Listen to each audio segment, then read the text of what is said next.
Many years ago, in the beautiful city of Lagos, there lived this rich family named Udoziaku. Udoziaku had a total of three boys: Patrick, Frederick, and Leonard. They taught their three boys that wealth was what was most important in this world. And they also told them that the more wealth you accumulate, the more people get to respect you. And with this, Patrick, Frederick, and Leonard made up their mind never to be poor. And as they grew up, they became more sought after as they accumulated much wealth as their father had taught them. Their father made them to understand that being rich brings you respect. And if you're poor, you're seen like nothing else but a leech that sucks off people's wealth. Mr. Odoziaku made his sons believe that in the world, there were just two people, the rich and the poor. And if you fall under the category of the poor, people are always going to step on you. People are always going to march on you. People are always going to treat you like a church rat. And his children, being given all the things they wanted in life while growing up, vowed never to be poor, as they wanted to give back to their parents and prove to their parents that they were worthy enough to bear the name Odoziaku. Odoziaku was a name given to Mr. John, as whatsoever he laid his hands on while he was growing up turns out to be a success. So his friends gradually started calling him the name Odoziaku, and Mr. John decided to take up the name as a personal name, as he felt that he was a blessing and he also felt that he had blessed hands. To him, he was the real definition of Odoziaku. And as the days went by, Mr. Frederick, being the second child, was a successful architect. Frederick had so many plans he had built for people, and his plans always turns out outstanding. Frederick also learned in the best university in Nigeria and also did his master's in the best university in UK. So most people always go to him whenever they wanted a new plan in something out of the box. They always go to Frederick. Whereas Leonard was into importing and exporting of building materials. Leonard always had fresh design to create. Leonard was a name known in the business market. When you are looking for something new, something nice, something attractive, Italian ties, Spain ties, jacuzzi of any type, then you call someone like Leonard because he's going to bring it to the table. And Mr. Uche Odoziaku was proud of his sons. The first son being Patrick, the most pompous of all, the one who feels like he has attained all heights. He's an engineer. He owned the best construction company in town, a construction company that people of the rich apply for. His construction company wasn't a construction company for the poor. If you know you wanted to work for him, then you must have graduated with first class. And not just graduating with first class, you must have graduated from one of the best schools in Nigeria. He needed people with sound mind and like mind. So that was how annoying Patrick could be. He didn't feel like giving a work to a poor person was anything. He felt like you were doing the person privilege. If he gives you a job and you're poor or you did not fit into his criteria, then he was giving you a privilege of life. Then you should respect that.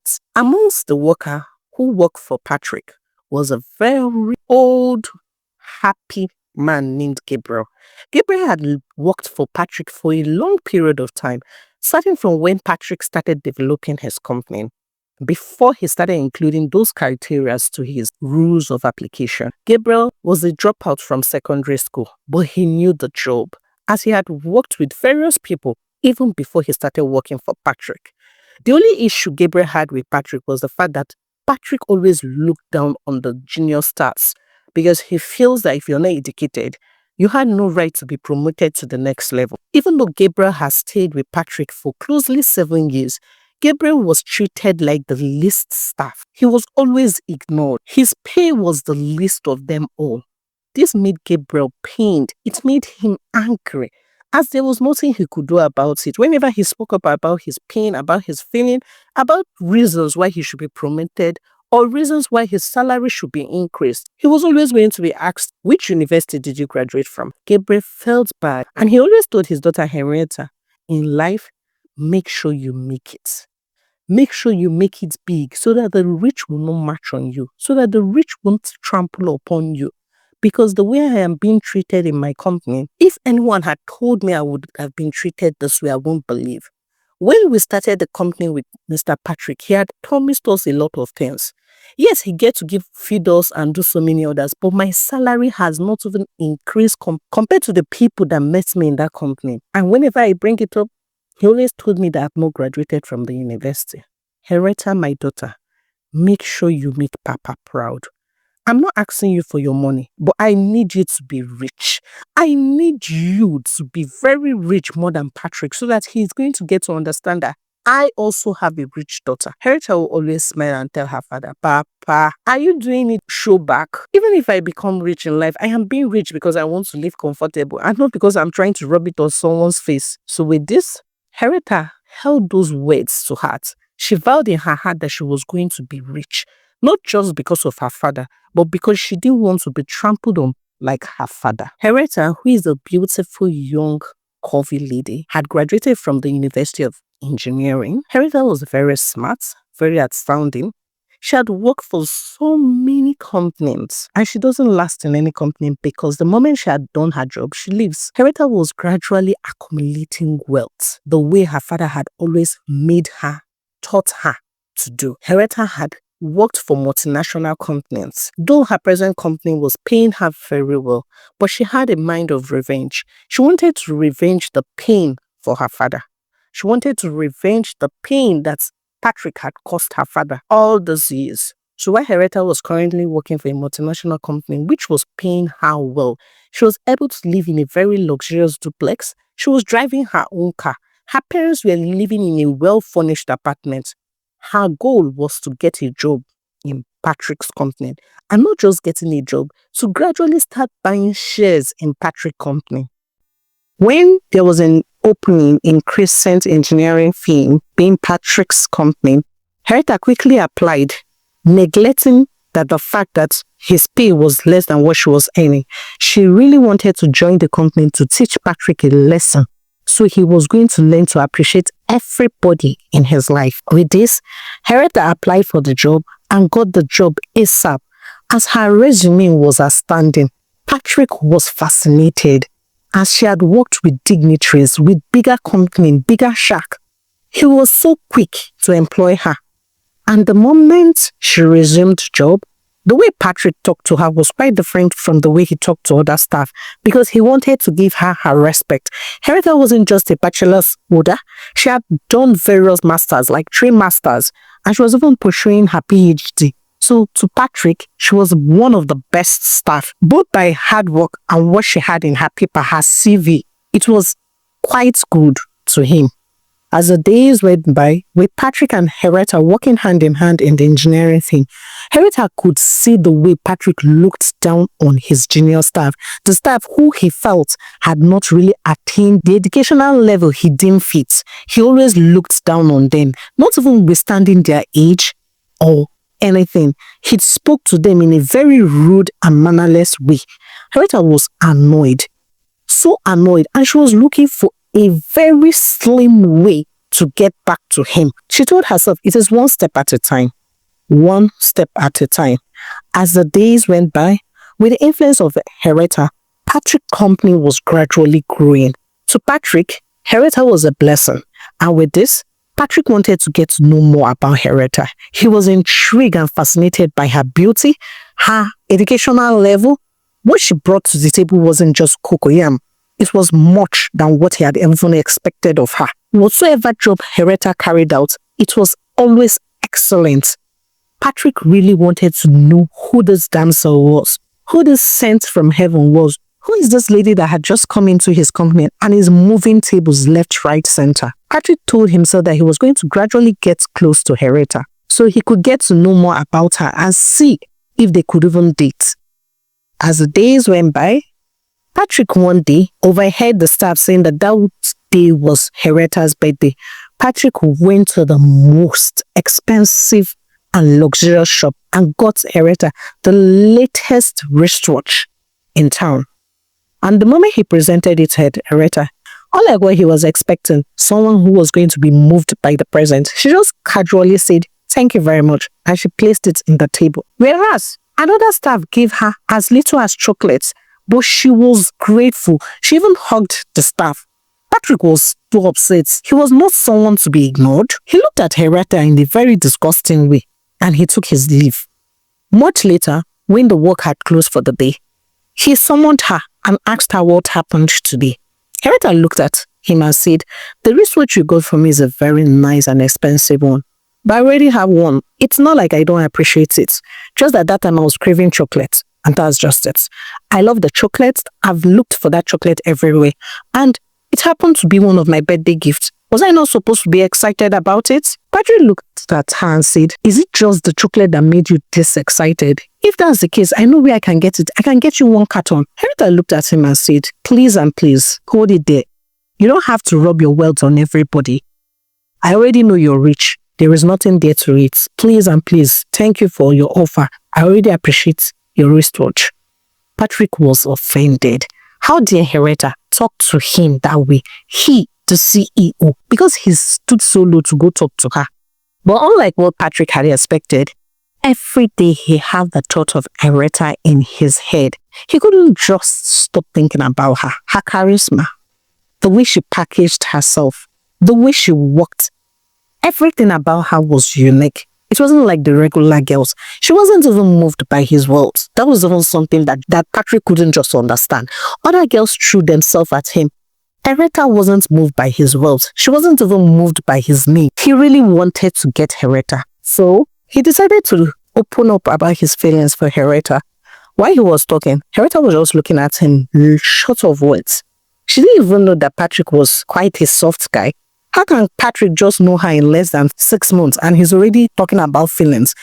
From the way her dad had told her about Patrick, she thought he was the strong dude, the one who was very disrespectful, the pompous human being.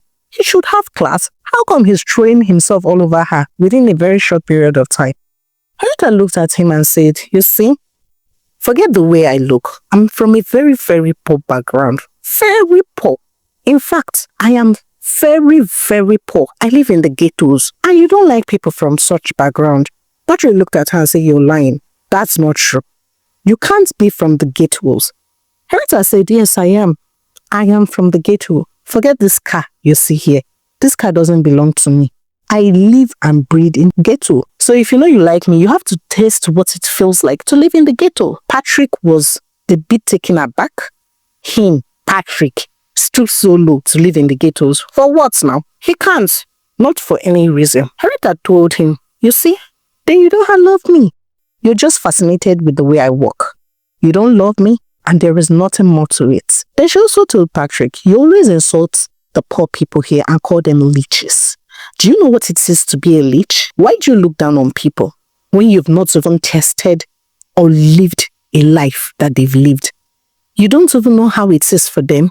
You don't know the struggle they had to go through in order to come to work. You just sit down in your high heaven and you insult them every day. I listen to the way you talk to your staff. You have to put on a shoe to know how painful that shoe can be. It's my suggestion. I'll prefer you go try living in the ghetto. Then you will know how painful it can be. You can't just call people leeches. Try living there for 1 month and I'll take care of the things here. If you can live and stay in the ghetto for 1 month and you're still the way you are, I promise you, not just will I put in a lot into this company, I'm going to date you and I'm going to do whatsoever you want." Patrick looked at her and said, "Really? So do you think I'm going to go live in the ghettos because of you?" Henrietta looked at him and said, "I didn't ask you to. You said you love me and I told you I live in the ghettos. So I don't get. I'm not asking you to bring me out of my ghetto. If you love me, then come live with me in the ghetto and know how it feels like." That evening, while Patrick sat down on his bed, short of words at the same time, him, Patrick, stood so low to go live in ghetto because of a mere girl here. He that a lot of ladies flock themselves around. But come to think of it, Henrietta has brought so much to the table. Henrietta has taken his company from 5-star to 7-star. Just her presence in 6 months had brought great and lots of investors into it. Unknown to Patrick, Henrietta was one of the investors of his company. Henrietta has also acquired lots of shares within her short period of time.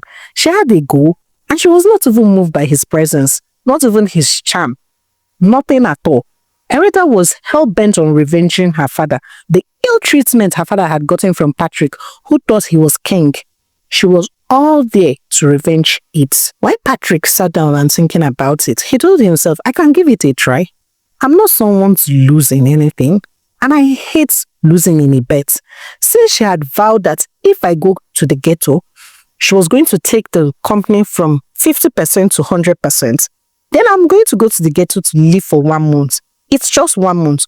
Nothing could happen to me, right? So he thought to himself. The next day, Henrietta and Patrick shook hands in agreement. She was to make sure that the company was taken from the present state it was to a higher state within 1 month.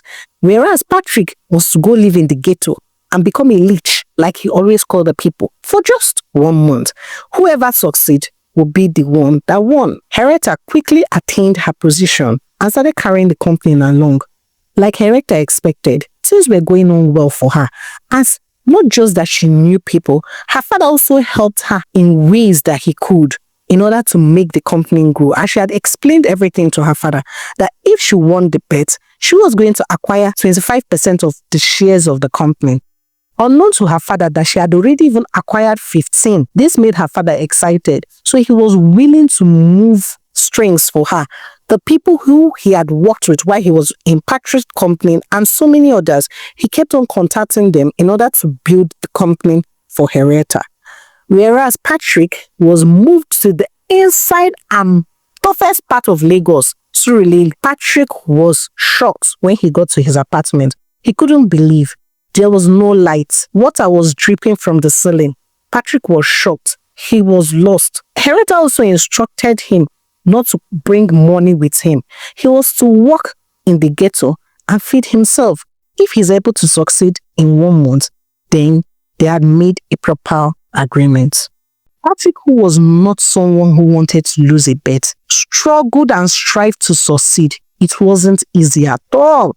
The first week was a bit normal, as the little money he had on him, he was using it to buy takeout. But the second week was hell had fury. With the constant raining, he had to sleep on cold floor, as water was always in his room. He decided to go get a job. It was difficult for him to get a job even in the ghetto. No one could employ him.